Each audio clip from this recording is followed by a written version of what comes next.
Hello दोस्तों, video में आपका स्वागत है। मैं हूं राकेश कुमार और आप देख रहे हैं GIS NCERT। दोस्तों, आज हम हल करने वाले हैं कक्षा 9 के गणित विषय की प्रश्नावली 8.1 के क्वेश्चन नंबर 5 से लेकर क्वेश्चन नंबर 7 तक, और ये प्रश्नावली हमारी पूरी हो जाएगी। बाकी इससे पहले जो क्वेश्चंस थे 1 से लेकर क्वेश्चन नंबर 4 तक, उसको मैंने इससे पहले वीडियो में हल करके बताया है। अगर आपने अभी तक वह वीडियो नहीं देखी है तो ऊपर आई बटन पर आपको उस वीडियो का लिंक मिल जाएगा, आप लिंक पर क्लिक करके उस वीडियो को देख सकते हैं। ठीक है, तो चलिए फिलहाल आज की वीडियो को शुरू करते हैं। ये देखिए, ये है प्रश्नावली का 5वां क्वेश्चन और इसमें कहा गया है समांतर चतुर्भुज ABCD के विकर्ण PD पर दो बिंदु P और Q इस प्रकार स्थित हैं कि DP बराबर BQ है।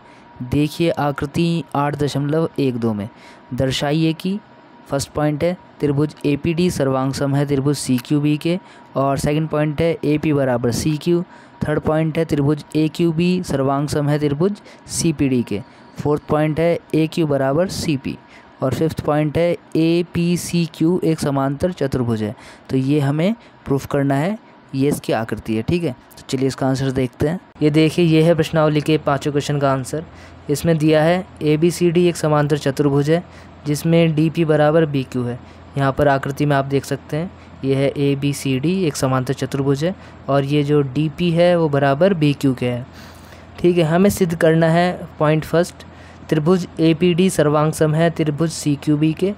सेकंड पॉइंट में AP बराबर CQ। थर्ड पॉइंट में है त्रिभुज AQB सर्वांग सम है त्रिभुज CPD के, और फोर्थ पॉइंट में है AQ बराबर CP, और फिफ्थ पॉइंट में है APCQ एक समांतर चतुर्भुज है। तो सबसे पहला पॉइंट इसमें लिखेंगे उत्पत्ति में, त्रिभुज APD व त्रिभुज CQB में, चूँकि हमें इन दोनों त्रिभुजों को सर्वांग सम सिद्ध करना है इसलिए इन दोनों त्रिभुज में ही हम लेके चलेंगे। तो यहाँ पर आप ये त्रिभुज देख सकते हैं APD और CQB, ये दो त्रिभुज आप देख सकते हैं। इन दो त्रिभुजों पे हम काम कर रहे हैं। ठीक है, तो यहाँ पर आप देखेंगे ये है AD समांतर चतुर्भुज की भुजा, और ये है BC ये भी समांतर चतुर्भुज की भुजा है। तो दोनों भुजाएं क्या हो जाएंगी, बराबर हो जाएंगी। तो लिख देंगे यहाँ पे AD बराबर BC। ठीक है, Q बराबर है, यह है समांतर चतुर्भुज की सम्मुख भुजा। ठीक है, सम्मुख भुजा, इसलिए बराबर है।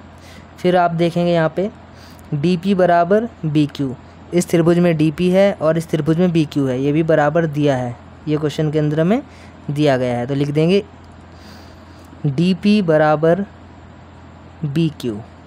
ठीक है, ये दिया है। फिर एक कोण है यहाँ पर ADP बराबर कोण CBQ, यह है एकांतर कोण या एकांतर अंतः कोण।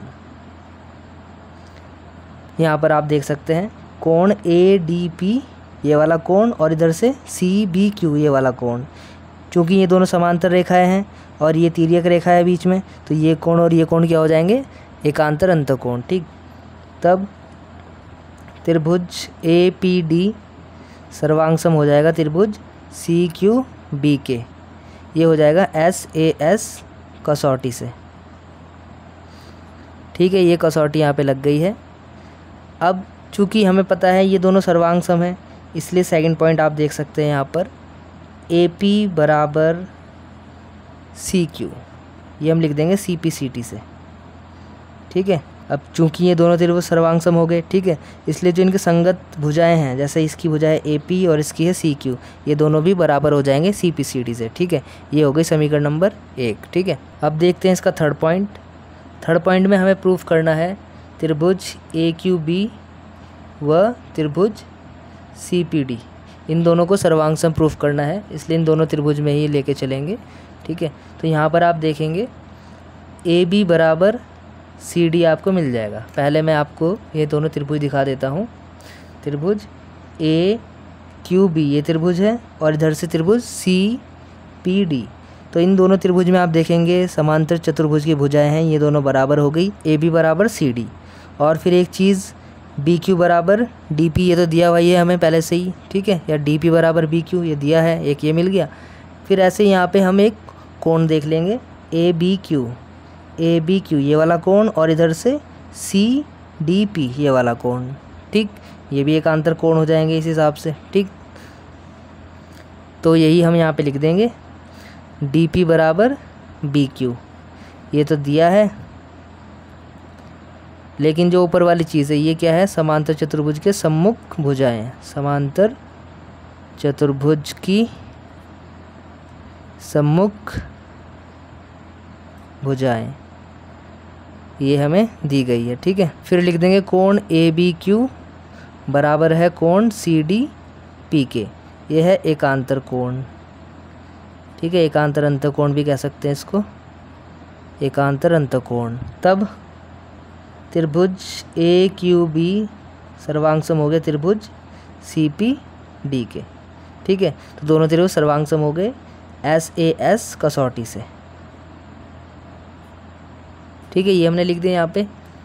अब चूंकि ये दोनों त्रिभुज सर्वांगसम हो गए, इसलिए जो फोर्थ पॉइंट है, फोर्थ पॉइंट में हम लिख देंगे AQ बराबर CP।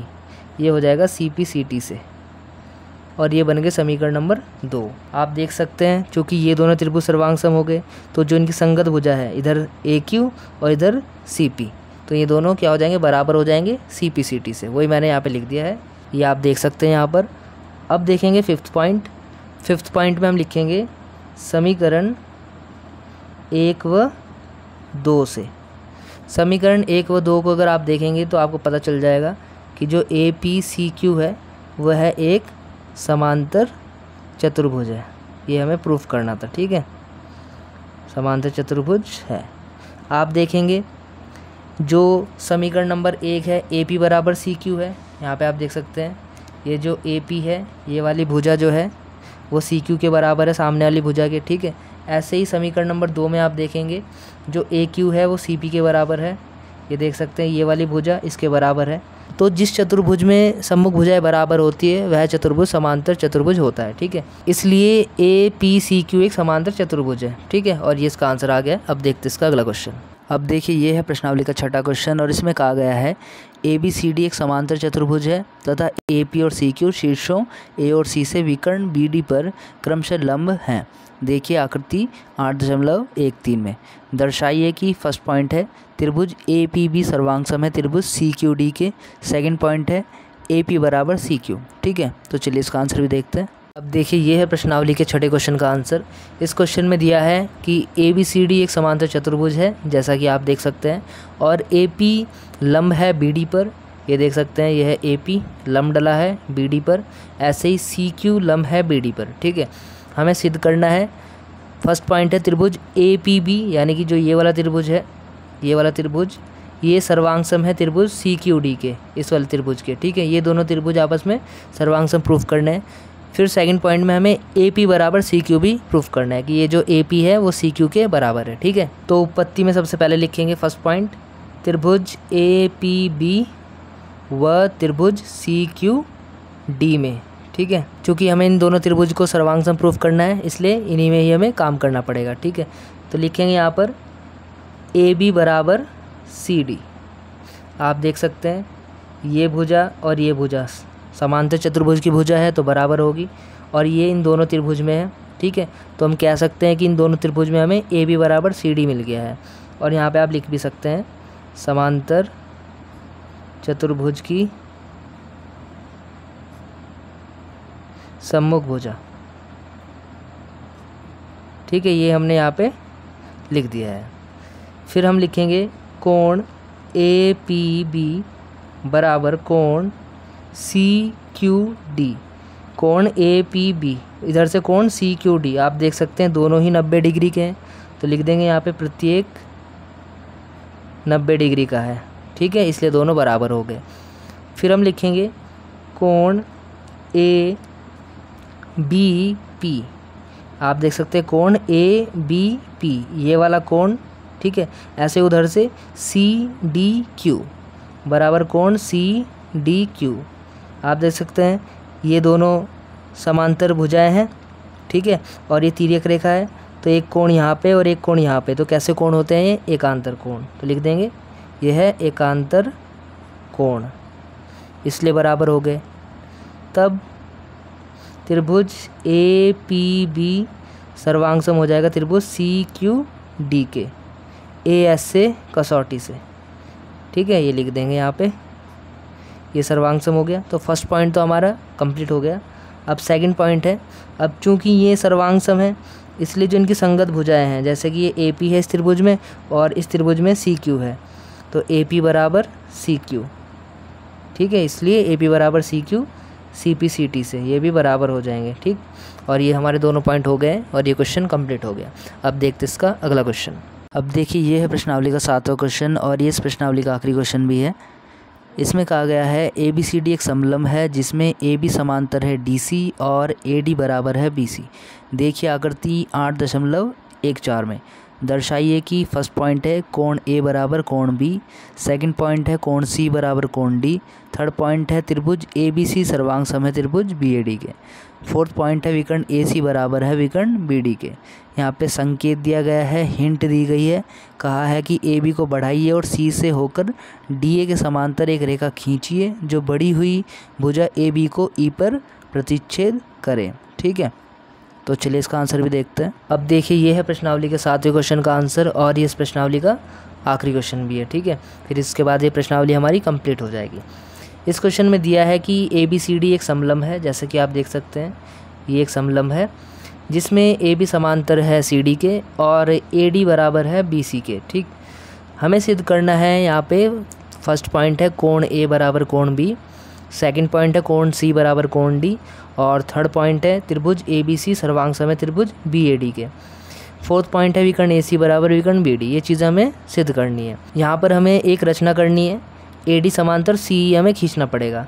तो लिखा मैंने यहाँ पे ए डी समांतर सी ई खींचा, यह है ए डी और इसके समांतर ये मैंने सी ई खींच दिया। यहाँ पे आप देख सकते हैं ये दोनों समांतर है। ठीक है, अब लिखेंगे उपपत्ति में फर्स्ट पॉइंट, चूँकि ए बी समांतर है सी डी के तथा ए डी समांतर है सी ई के। देख सकते हैं ये तो दिया हुआ था हमें और ये अभी हमने रचना से लिखा है। अब ये दोनों समांतर है, अब चूंकि ये दोनों समांतर है, ये भुजा इसके समांतर है, ये भुजा इसके समांतर है। ठीक है, अब आप ये मत समझना कि ये खाली ए बी समांतर है। अगर ए बी सी डी के समांतर है तो ये पूरी जो भुजा है ए ई तक ये भी सी डी के समांतर होगा क्योंकि हमने इसी को आगे बढ़ाया है। ठीक है, तो यानी कि ये पूरा ए ई सी डी के समांतर है और ए डी सी ई के समांतर है, इसलिए ये ए ई सी डी एक समांतर चतुर्भुज बन जाएगा। तो लिख देंगे इसलिए ए ई सी डी एक समांतर चतुर्भुज है। ठीक है, चतुर्भुज है, ये हमने लिख दिया। अब हम लिखेंगे यहाँ पे ए डी बराबर सी ई।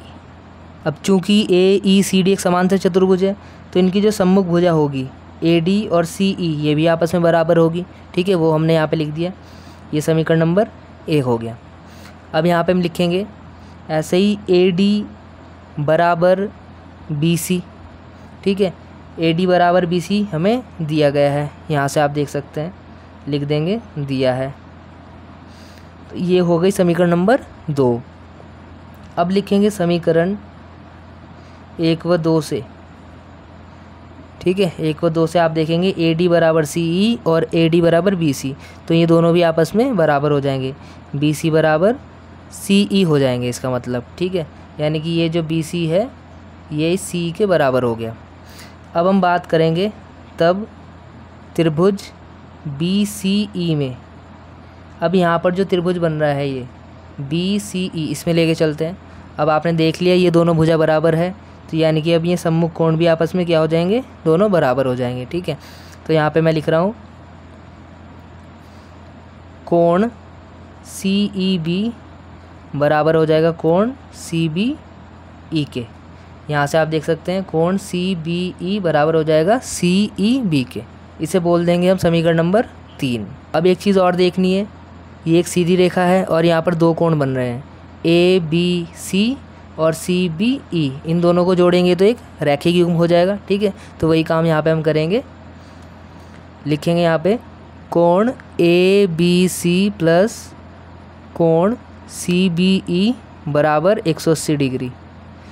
ऐसा क्यों हो गया ये? रैखिक युग्म की वजह से। ब्रैकेट में लिख देंगे रैखिक युग्म, और ये समीकरण नंबर हो गई 4। ठीक है, ये हो गया। अब देखते हैं ये वाले कोण, कोण ए, ये वाला कोण, और कोण ये वाला ई। तो कोण ए प्लस कोण सी ई बी, ये दोनों कैसे कोण होंगे? सह अंतःकोण या तिर्यक रेखा के एक ही ओर बने कोण। तो इसलिए हम लिखेंगे कोण ए प्लस कोण सी ई बी बराबर 180 डिग्री। ये बन जाएगी समीकरण नंबर 5, और ये है सह अंतः कोण। ठीक है, अब लिखेंगे समीकरण 4 व 5 से। 4 व 5 से आप देख सकते हैं ये भी 180 डिग्री, ये भी 180 डिग्री, तो ये दोनों बराबर हो जाएंगे। तो लिखेंगे कोण ए प्लस कोण सी ई बी बराबर कोण ए बी सी प्लस कोण सी बी ई। अब आप एक चीज़ देख सकते हैं, कोण ए तो ऐसे रहेगा, कोण सी ई बी भी ऐसे ही रहेगा, बराबर कोण ए बी सी को हम कोण बी भी बोल सकते हैं खाली इसको। ठीक है, फिर कोण सी बी को हम लिख सकते हैं कोण सी ई बी समीकरण 3 से, समीकरण 3 से। अब ये दोनों कैंसिल हो जाएंगे, तो बचेगा कोण ए बराबर कोण बी। ठीक है, ये हमें प्रूफ करना था, और ये बन गई समीकरण नंबर 6। अब देखते हैं इसका सेकंड पॉइंट। सेकंड पॉइंट में देखिए, चूँकि हमें पता है ए बी समांतर सी डी है, और ए डी यहाँ पर अगर आप देखेंगे तो ये एक तिर्यक रेखा है। तो तिर्यक रेखा के एक ही ओर बने कोण, जैसे कोण ए और कोण डी, इन दोनों कोणों को अगर हम जोड़ते हैं तो 180 डिग्री आएगा, क्योंकि ये है सह अंतःकोण। ठीक है, इसी प्रकार से कोण बी, ठीक, और कोण सी, इनको भी जोड़ेंगे तो ये भी कैसे कोण आएंगे? सह अंतःकोण। ठीक है, तो ये काम हम करेंगे यहाँ पे। तो मैं यहाँ पे लिख रहा हूँ सेकंड पॉइंट, चूँकि ए बी समांतर है सी डी तथा ए डी तिर्यक रेखा है। ठीक है, इसलिए कोण ए प्लस कोण डी बराबर 180 डिग्री, ये हो जाएगी समीकरण नंबर 7, और ये है सह अंतःकोण, सह अंतःकोण। ठीक, इसी प्रकार कोण बी प्लस कोण सी बराबर 180 डिग्री, ये हो जाएगी समीकरण नंबर 8, और ये भी क्या हो गया? सह अंतःकोण। ठीक है, सह अंतःकोण। अब लिखेंगे हम समीकरण 7 व 8 से। समीकरण 7 व 8 से कोण ए प्लस कोण डी बराबर कोण बी प्लस कोण सी। चूँकि देखो दोनों 180 है, तो ये दोनों बराबर हो जाएंगे। ठीक है, ये भी 180 डिग्री, ये भी 180 डिग्री, यानी कि ये दोनों आपस में बराबर हो जाएंगे। वही मैंने यहाँ पे करके दिखा दिया है। कोण ए ऐसे रहेगा प्लस कोण डी ऐसे रहेगा। यहाँ पर कोण बी की जगह हम कोण ए लिख सकते हैं। ठीक है, कोण ए लिख दिया मैंने, और ये कोण सी ऐसे रहेगा। कोण ए मैंने लिखा है समीकरण नंबर 6 से। समीकरण नंबर 6 में आप देखोगे कोण ए बराबर कोण बी है, ये देख सकते हैं आप। समीकरण नंबर 6 कोण ए बराबर कोण बी, यानी कि मैं कोण बी को कोण ए भी लिख सकता हूँ। ठीक है, अब ये कैंसिल हो गए, और ये आगे कोण डी बराबर कोण सी। ये इसका सेकंड पॉइंट भी हो गया। अब देखते हैं इसका थर्ड पॉइंट। थर्ड पॉइंट में लिखेंगे त्रिभुज ए बी सी व त्रिभुज बी ए डी में, इन दो त्रिभुजों पे हमें काम करना है। ये देख सकते हैं आप यहाँ पे त्रिभुज ए बी सी, ये वाला त्रिभुज, ठीक है, और त्रिभुज बी ए डी, ये वाला त्रिभुज, इन दो त्रिभुज पे हमें काम करना है। ठीक है, अब यहाँ पर आप देख सकते हैं इन दोनों त्रिभुज में एक चीज़ कॉमन है, ए बी भुजा। ये इस त्रिभुज में भी कॉमन है और इस त्रिभुज में भी कॉमन है। ठीक है, एक तो ये हो गया। फिर हमें मिलेगा ए डी बराबर बी सी। इस त्रिभुज में ए डी और इस त्रिभुज में बी सी, ये भुजा बराबर मिल गई। ठीक है, क्योंकि ये दिया है हमें। फिर एक कोण, इस त्रिभुज में कोण ए और दूसरे त्रिभुज में कोण बी, ये भी हमें बराबर मिल गया। ठीक है, तो इस प्रकार से दोनों त्रिभुज क्या हो जाएंगे? सर्वांग सम हो जाएंगे। तो वही मैं लिख रहा हूँ यहाँ पे, ए बी बराबर बी ए, या ए बी बोल सकते हैं, ये है उभयनिष्ठ। ठीक है, ये तो उभयनिष्ठ है, कॉमन है। फिर ए डी बराबर बी सी, ये दिया है। ठीक, फिर कोण ए बराबर कोण बी, ये समीकरण नंबर 6 से हमने सिद्ध किया है। ठीक है, ये लिख दिया। तब त्रिभुज ए बी सी सर्वांग सम हो जाएगा त्रिभुज बी ए डी के, ऐसे एस कसौटी से। ठीक है, ये हो गया एस कसौटी से सर्वांग सम। तो ये पॉइंट भी प्रूफ हो गया। अब देखते इसका फोर्थ पॉइंट। अब चूंकि हमें पता है ये दोनों त्रिभुज सर्वांग सम है, इसलिए जो इनकी संगत भुजाएं हैं, जैसा कि आप यहाँ पे देख सकते हैं, इस त्रिभुज की भुजा है AC और इस वाले की भुजा है BD। ये संगत भुजाएं हैं, जैसी ये है ऐसे इस त्रिभुज में ये है, तो ये भी क्या हो जाएंगी, बराबर। तो इस प्रकार से AC बराबर BD हो जाएगा। तो हम लिख देंगे AC बराबर BD CP CT से। ठीक है, ये इसका आंसर हो गया। तो दोस्तों इस प्रकार से क्वेश्चन करने थे। अब ये प्रश्नावली आपकी पूरी हो चुकी है। बाकी जो प्रश्नावली है वो हम करेंगे अगली वीडियो में। ठीक है, तब तक के लिए bye, take care, thanks for watching.